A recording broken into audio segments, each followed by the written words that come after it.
छात्राओं, BCom final की इस क्लास में आपका पुनः स्वागत है। हम अंकेक्षण में प्रबंध लेखांकन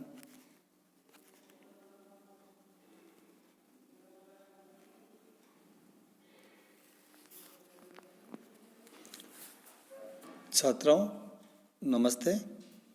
अंकेक्षण में प्रबंध लेखांकन की इस क्लास में बीकॉम फाइनल की में आपका पुनः स्वागत है।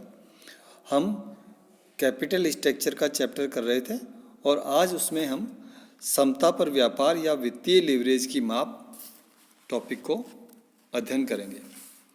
तो समता पर व्यापार या वित्तीय लीवरेज की माप में ऋण की यह मात्रा रकम जो एक संस्था प्रयोग करती है या प्रयोग करने का प्रस्ताव करती है, कुछ संपत्तियों या कुछ इक्विटी से संबंधित करके प्रकट की जा सकती है।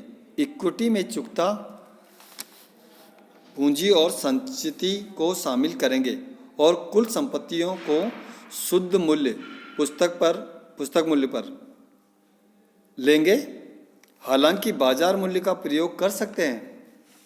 इस प्रकार वित्तीय लीवरेज की माप के लिए निम्न अनुपातों का प्रयोग कर सकते हैं। स्क्रीन पे जैसा कि आपको दिखाई दे रहा है, पहला है डेब्ट असेट्स रेशियो। तो इसका फार्मूला होता है डेब्ट अपॉन टोटल असेट्स इनटू 100। दूसरा है जो आपको दिखाई दे रहा है डेब्ट इक्विटी रेशियो। तो इसका फार्मूला है डेब्ट अपॉन टोटल इक्विटी इनटू 100। ये दोनों अनुपात गणितीय रूप में एक दूसरे से संबंधित है और एक दूसरे को ज्ञात किया जा सकता है, जिसके लिए निम्न सूत्र का प्रयोग कर सकते हैं। डेब्ट assets ratio is equal to डेब्ट इक्विटी रेशियो अपॉन 1 प्लस डेब्ट इक्विटी रेशियो, और डेब्ट equity ratio is equal to डेब्ट oblique assets ratio upon 1 minus डेब्ट असेट्स रेशियो। इन दोनों अनुपातों के प्रयोग से वित्तीय उत्तोलक की माप की जा सकती है, परंतु व्यवहार में डेब्ट असेट्स रेशियो का ही प्रयोग किया जाता है, क्योंकि डेब्ट असेट्स रेशियो वित्तीय उत्तोलक की रकम को अधिक बढ़ाकर दर्शाता है। निम्न सूत्रों को भी वित्तीय उत्तोलक फाइनेंशियल लीवरेज की रकम की माप में प्रयोग किया जा सकता है।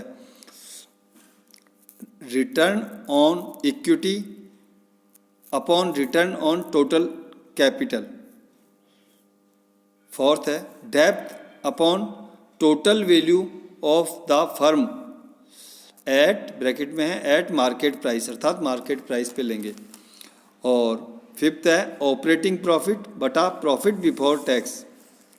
और सिक्स एंड लास्ट है percentage change in EPS earning per share upon percentage change in EBIT earning before interest and tax, EBIT बोलते हैं उसको।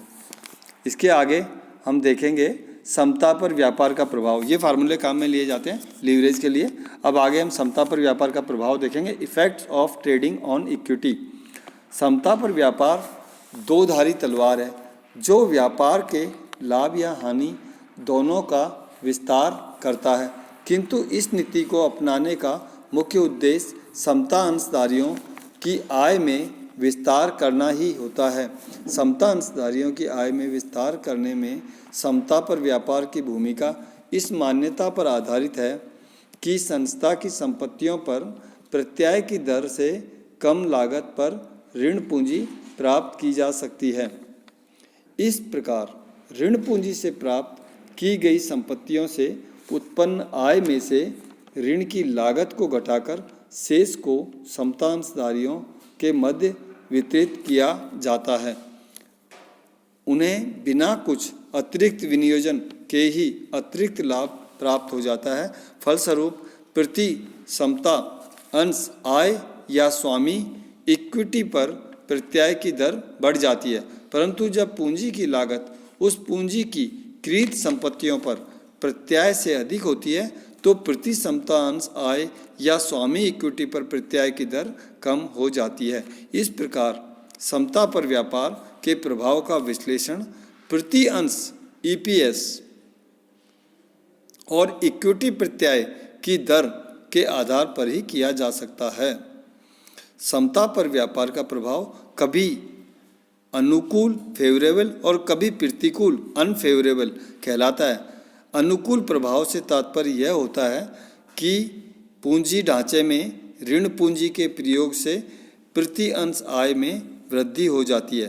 प्रतिकूल प्रभाव तब माना जाता है जब पूंजी ढांचे में ऋण पूंजी के प्रयोग से प्रति अंश आय कम हो जाती है। समता पर व्यापार की नीति की सीमाएं, इसकी सीमाएं हैं समता पर व्यापार के लिए नीति की। तो पहला है इसमें आय की अनिश्चितता एवं अस्थिरता। इसमें आय की अनिश्चितता होती है और अस्थिरता होती है।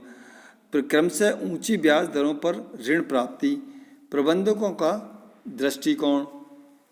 चौथा बिंदु है वैधानिक तथा संविदाजन्य कठिनाइयाँ। पांचवा अति पूंजीकरण। छठा अन्य सीमाएं। इस प्रकार हम समता पर व्यापार के बारे में, इस पर क्या प्रभाव पड़ता है समता पर व्यापार का, ये देखा हमने। Thank you very much.